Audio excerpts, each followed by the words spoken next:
Hello, we are here again. This is Mr. Daniels. Chapter 23 of Freak the Mighty is coming up right now. Chapter is titled The Empty Book. And we're just going to go ahead and roll right into this.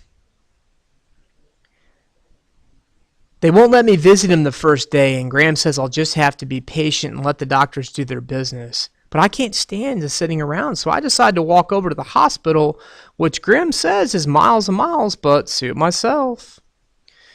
I know how to get there because Freak and I went yonder that way once so he could show me the medical research building. It's not the same, though, without Freak along to turn the houses and the castles and the swimming pools into moats. All I keep thinking is, what a chip it is to have to go to the hospital on your birthday. Finally, I get there and I see Fairgwyn's car in the visitor parking lot, but Grim says I should leave her alone and let her tend to her son. So what I do is go around the back of the research building and find this stupid little tree I can sit under.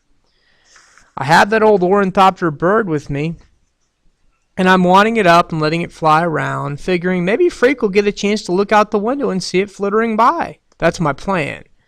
I'm under that puny tree messing with the bird until the guy mowing the lawn makes me move. So I wander around the front of the hospital, and that's when the Fairgwyn finds me. "Maxwell," she says. And she gives me this great big hug. A wet hug because she's been crying. "Oh, Max, we've been looking all over for you. Kevin wants to see you. He's making quite a fuss about it, and Dr. Spivak says it's okay, but just for a few minutes." So the Fairgwyn takes me inside, and I figure we're heading for the medical research building. But instead, we go into the regular hospital. "He's in the ICU, she says. "So they're taking really good care of him?" "They're doing their best, Max," she says. The intensive care unit is this place where there are so many nurses you can't hardly turn around without bumping into one, which I do as soon as we get there. Every patient gets a room alone, and there's all this electronic gear that Fairgwyn says is called telemetry, which means when Freak sneezes, the nurses know about it before he can wipe his nose. I'm not that scared until I actually go into his room and see how small he looks there on the bed. They've got him sitting up with all these tubes going into his arms and up his nose, and Dr. Spivak is guarding him. She won't let me come too close. "I thought no visitors was the best policy for now," Dr. Spivak says. "But what Kevin wants, Kevin gets." Dr. Spivak is a small woman with short red hair and a real stern face. And it's like she's mad at me because Freak wants to see me or because I'll break some of her precious equipment. "That'll be all," Freak says to her. "You are dismissed." The thing is, his voice sounds funny. Not just faint and weak, but kind of whistly. Only when I get closer do I realize he's got this weird plastic button stuck in his neck. "It's called tracheotomy," he says, holding his finger against the button, which stops the whistling noise. "Standard procedure to facilitate breathing." "Does it hurt?" "No way," he says. "I think it's cool. Listen to this." And he places his finger against the button, making his throat whistle a tune, which he says is the theme from Star Trek, although you can't hardly recognize it. "So when you get to come home?" I ask. Freak says he can't move. Freak can't move much the way they got him set up there on the bed, so he sort of shakes his eyes instead of his head. "I'm not coming home," he says. "Not in my present manifestation." I go, "What?" "Well, the bionic unit's on red alert," he says. "Tonight they'll take me down for my special operation. Next time you see me, I'll be new and improved." "I'm scared," I say. "Don't be a moron," he says. "You're not the one having surgery." I still wish they wouldn't. "Don't argue with me," he says. I have to lean close to hear him because his voice is so small and whispery. He goes, "If you argue with me, I'll get upset, then they can tell on the telemetry, and then you'll get in trouble." So I just stand there like a lump, and I don't say anything for a while. I put the ornithopter on the foot of the bed, but I don't think he notices. "See that book on the table?" he asks. He can't point it out, but I see a book on the table. "Open it," he says. The book reminds me of the dictionary he gave me for Christmas, except when I open it, all the pages are blank. That's for you, he says. I want you to fill it up with our adventures. Huh? Write it down, dummy. I was going to do it, but now it looks like I'll be getting used to my new bionic body. It'll probably take me weeks just to learn how to walk with long legs. I put the book down. You're the one with the brain, I said. I'm the long legs.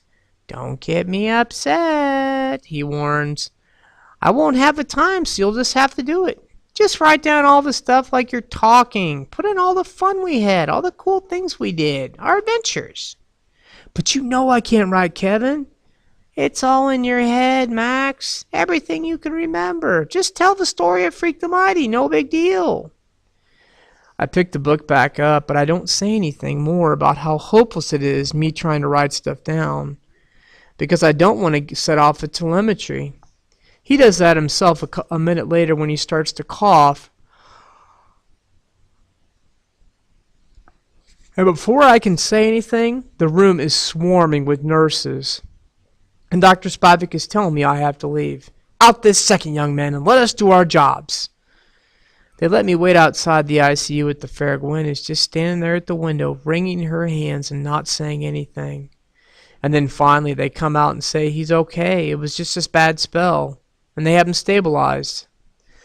A while later, Graham comes into the hospital and she drives me home. Nobody talks much at supper that night except when Graham opens his big mouth and says, "Poor Gwen looks like she's in terrible pain." I go, "Poor Gwen, she's not the one having the special operation." Grim and Graham, they just look at each other like they can't believe I'm so dumb. And finally, Graham says, "Maxwell, dear, make an effort to eat your vegetables." That night, I put the empty book in the pyramid box for safekeeping and for good luck. Quick comments about chapter 23 as we are closing out the book. We only have 2 chapters left here. What do you guys think is happening to Freak? He's in the hospital now. He says he's getting that bionic body. Are you believing him or not? Here's the thing that makes me say that I believe him, because he's been serious about this. He's shown Max the hospital where he's been going through these tests. And technology these days is actually quite amazing. I truly wonder if they could actually help someone like Kevin. There's also evidence that points the opposite direction. If you look at Kevin in terms of his imagination, it is so fabulous that I truly wonder if he's just making this story up. I wonder if he's almost creating this this story about getting the bionic body to have a fantasy to live up to, and just to kind of get his mind off the things that are making his body just start slowly dying off and going to waste. I'll leave it up to you guys. What do you think? Do you think Freak is dying here, or do you think he really is getting ready to have a special operation? The end of the story will tell us, and we're going to go ahead and move on into chapter 24 for the next chapter. But until then, have a wonderful day, and I hope you enjoyed reading this chapter.